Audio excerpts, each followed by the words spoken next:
Hi, welcome back to our channel, and today we are going to have a tour, a walking tour with the Harry Potter. So we are going to find out what are the information behind this tour. So for all the Harry Potter fans out there, just join with us with this walking tour. And this is Mommy A. That is she too. That's Aryan. And Ryan. And we are the Bahadi family.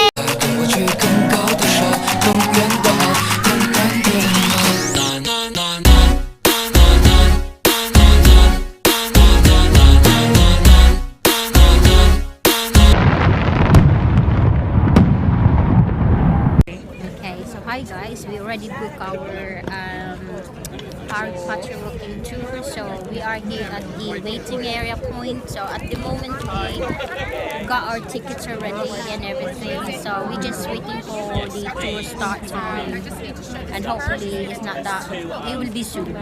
So okay guys, we are going to start the tour, the Harry Potter tour now. Many of you, so we're going to just split you up into three smaller groups today, okay? Myself and these two lovely ones here. And the best way for us to do this, very sophisticated, very scientific, we're just going to slice you right down in three. So hold on close to those you love. If you don't like them, to the other side, you know? So I'm going to go this way. Someone else. Sophisticated.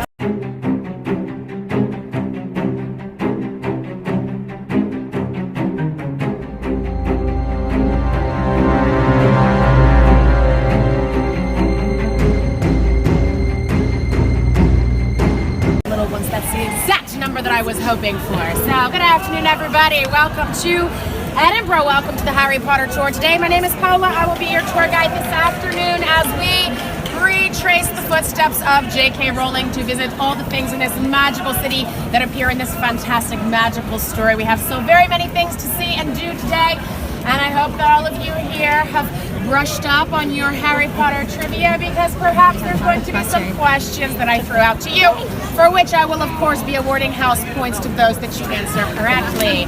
As for questions from yourselves, please ask me any questions that you have while we're... Okay, great. Just while we're moving throughout, and in this way you get the most out of the tour. And I do think that I should be able to answer all of your questions, but if I don't know the answer, that's fine. I will simply just make up something believable for you. How does that sound? Now! So we're still walking, and we're gonna be start our first stop.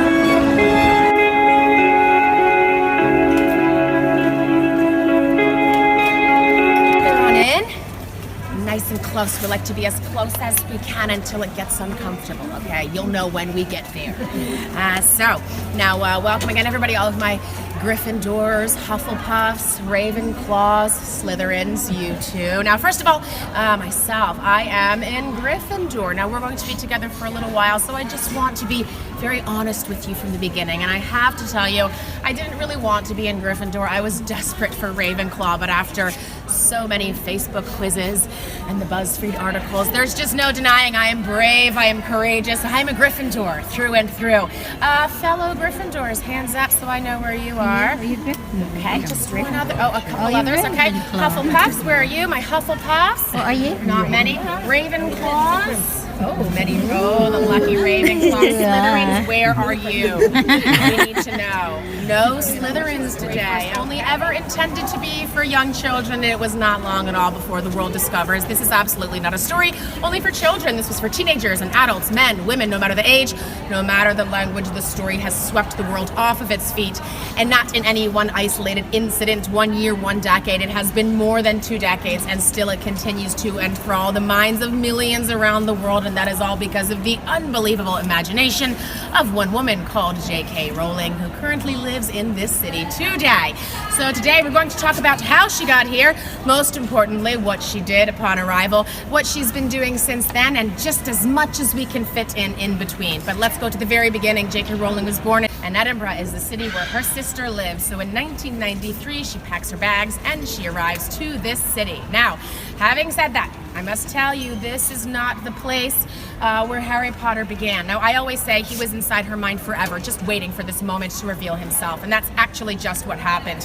1990, so 3 years before even coming to Edinburgh, JK Rowling was sitting on a train. She was actually on her way from Manchester to London. She was going to a job interview, and the train sat delayed on the track for 4 hours, and she has actually said, I was looking out of the window, and all of a sudden he came to me. I saw him. This boy, he's a wizard. Doesn't know he's a wizard. He goes to wizarding school. She was so excited. She knew she had something, and her mind was racing, and she had no paper to write her ideas, and this is, of course, before the iPhone and the iPad and all this and that. All she had was a tiny napkin, and that's where she started to write her first ideas. What are these subjects? Who are these professors? She always knew that it would be 7 years at school, and she always knew more or less how that story would come to an end. And in the very first chapter of book number 1, she writes, one day every child in our world will know his name. In her wildest of dreams, she could never have imagined how true that would become. She is the first ever self-made billionaire author in history. I know that it sounds like I'm about to introduce her. Sadly, we're That was the first stop of our tour, the Edinburgh City Chambers.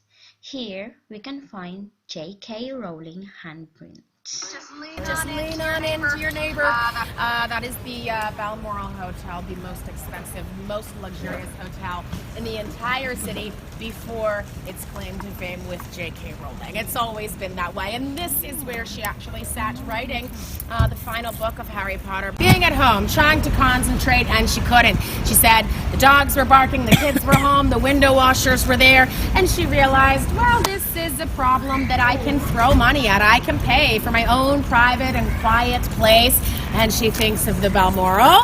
They were quite happy to have her there finishing the final book. It was of the utmost importance to keep her privacy, and in suite number 552 she wrote the last words of Harry Potter. Now, her intention for years was to finish with the word scar. In the final week, she changed her mind, and here's our first trivia question. Now, if you know the answer, just like school, you put your hand up, I will call on you, things like that. What are the final words of Harry Potter? All was well. All was well. Loud and proud for our first trivia. Well done. What house are you? Ravenclaw. You see the Ravenclaws. All was well. Now, that's not the last thing she ever wrote there. In fact, on the desk where she always sat writing, there was this marble statue of a Greek god, and she took her pen and she wrote onto the statue, JK Rowling finished Harry Potter and the Deathly Hallows on the 11th of January 2007, right onto the statue. They did not find her for graffiti. No. They're happy to have it.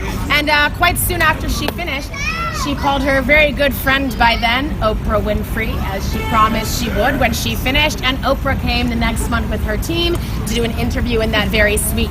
It's officially called the JK Rowling Suite. Anyone can stay in it for the minimum of £1,000 for the night, depending on the time of year. But there's another option. If you are her biggest fan ever, or very creepy, you can pay much more than that to sleep in the sheets that she slept in. No. The more normal thing, you can go to the Balmoral, you can have an expensive cocktail, get in the elevator. God, remember, just level stay 552. You can't miss it. Now it has an owl door knocker, quick selfie, and away. Oh my God, you want to go Incredible. there? She finishes the story so contrary to how she began, poor, desperate, hopeless, and then in the finest, most expensive hotel in the entire city of Edinburgh. Now, my friends, we're going to walk down the sidewalk here. We're going to cross over the road, and very soon we're going to talk about witches. I think we should. So, of course, we're on the tour. Whenever we have a stoplight, we'll always wait for the green man. You know that already, but I have to say it. So, we're going to cross here all the way down to the green light.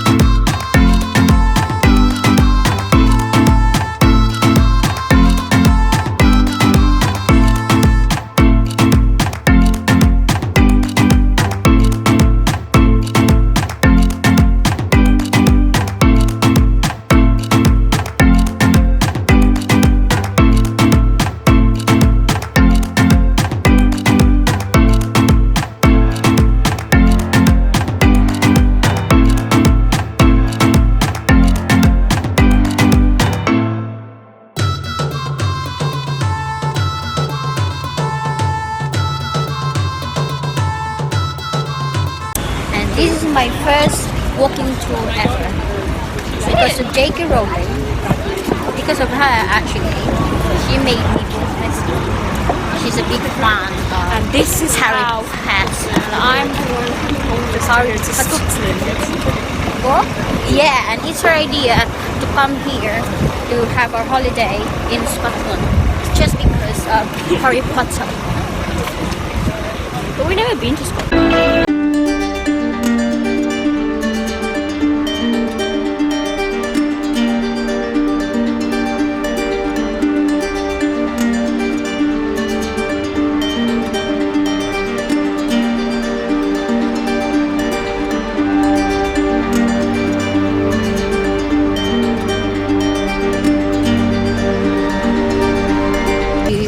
The Royal Mile for the next info.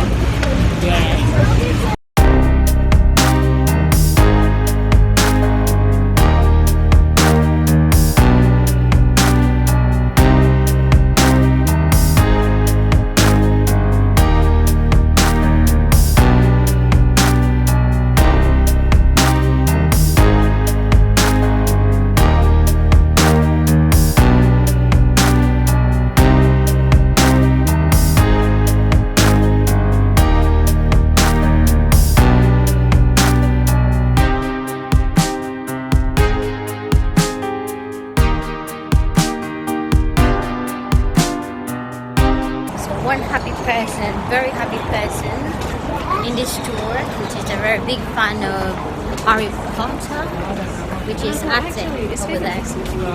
She's very happy. But the street that we are about to walk on is called Victoria Street. Now, because of the popularity of Harry Potter, and it's all over the world, but there are a lot of places that like to make a claim to fame. So many people say the real Diagon Alley is in York, the real one is in London, here or there.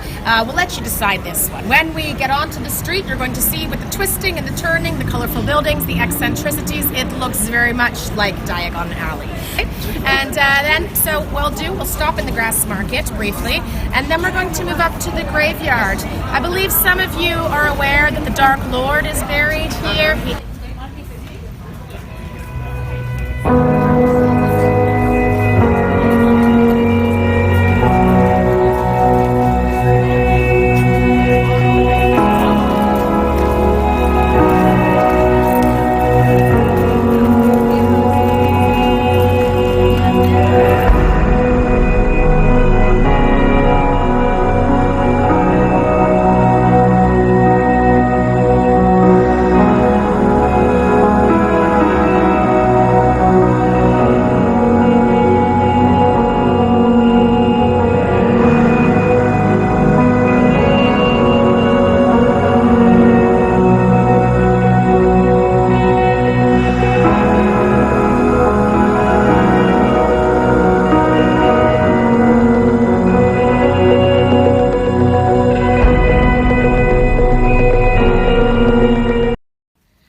Now, JK Rowling says that Hogwarts is a place that children from every walk of life would love to go to. It's fantastic, magical, mysterious. You have a feast every day. You get rid of your parents. Brilliant. 4 towers. This is actually the school that her own children did attend. And her vision of Hogwarts came from a mixture of George Heriot's with these 4 towers, and also you can see a bit of Edinburgh Castle through the trees. Edinburgh Castle is sitting on the extinct rock of a volcano. Castle Rock, the 4 towers, is her vision, these two together.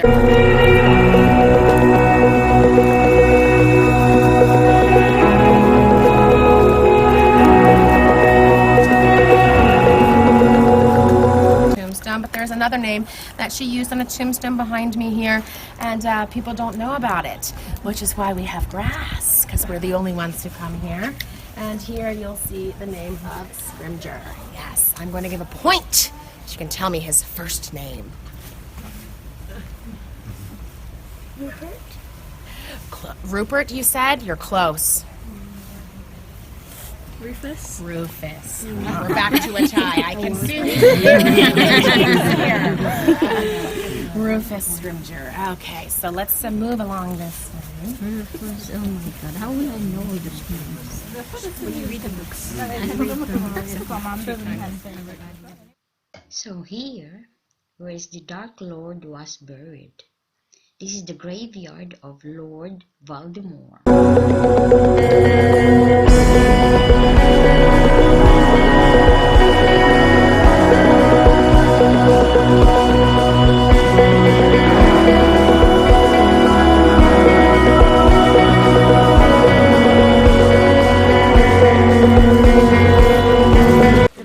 This is the graveyard of, say it, I forgot the name.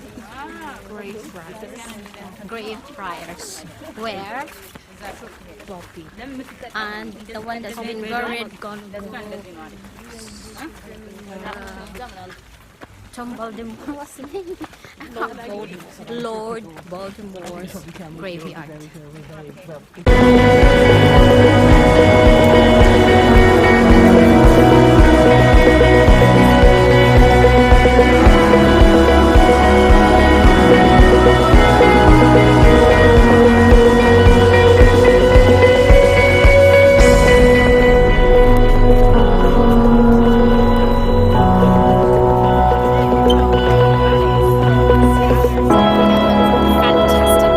University of Edinburgh, one of the best in the world.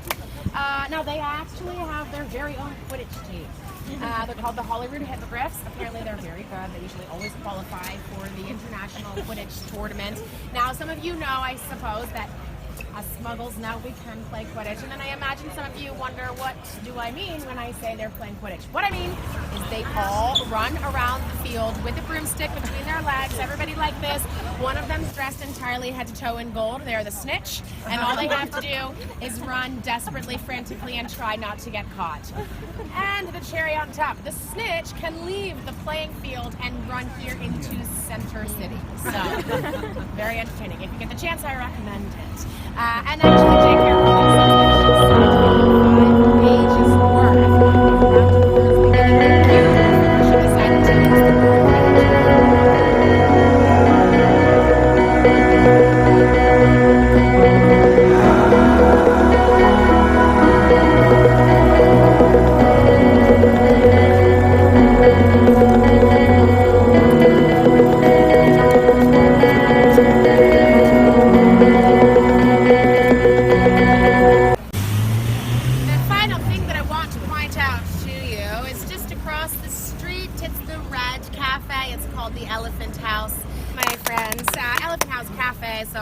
they've got a sign across there that says the birthplace of Harry Potter. You've all learned right now that is not actually the birthplace of Harry. You're going to see everything covered, the walls top to bottom, left to right, with quotes and characters and messages and things that say, free Dobby, free the house elves, dramatic things like, Harry, where do we go from here? It's not over yet. My personal favorite that I've seen, Harry, never mind, I'll find someone like you. We will never. A couple of months ago, they renovated it, including the bathrooms. So it was new, but before the renovation, it wasn't just the walls, it was the toilet seats, the sinks, everything. And over the years, they were always repainting and repainting, but it's useless. It gets to the point in high season, so many people coming and taking photos, looking around, but they will start charging to do so, just £1, but like everything her name is attached to, it goes to one of her charities. I hope you all have a much better understanding of how she wrote, the things she wrote, the magic she created, and of course I hope you've enjoyed your Harry Potter tour this afternoon in better weather conditions than we had this morning, and I thank you very much. Thank you so much, my friend. So that's it for now. That's it for now. Our Harry Potter tour has ended. So we're gonna cross the road to, and hopefully you guys will enjoy this video, and don't forget to subscribe and likes and share Bahadi family vlog. Comment what house you're in. Yes, just press the button below. Okay.